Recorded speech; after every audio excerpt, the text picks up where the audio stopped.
recognizable name is now in the race for Minnesota governor. Scott Jensen launched his second campaign for that office today.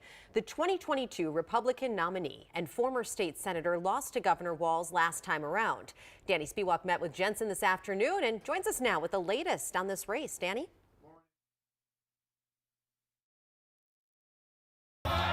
After losing to Governor Walz by nearly 8 points in 2022, GOP nominee Scott Jensen promised to regroup.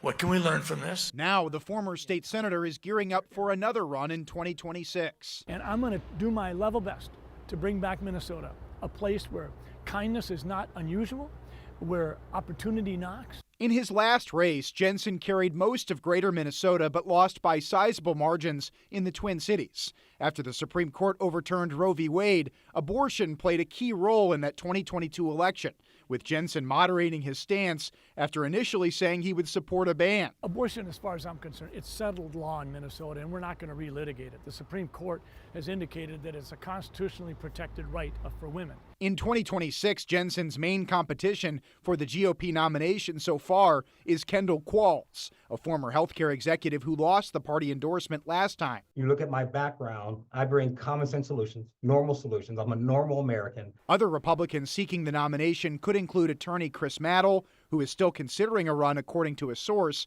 or a number of GOP state lawmakers. On the DFL side, Governor Walz has not yet said whether he'll run for a third term. You know, this remains a race that I think is really a reach for Republicans. Matthew Klein with the nonpartisan Cook Political Report says Walz remains favored if he runs, even though a Star Tribune poll conducted after Walz returned from the vice presidential campaign showed about half of Minnesotans don't think he should run for governor again. Minnesota did still vote for the Democratic ticket. It voted for Harrison Walz by about 4 points.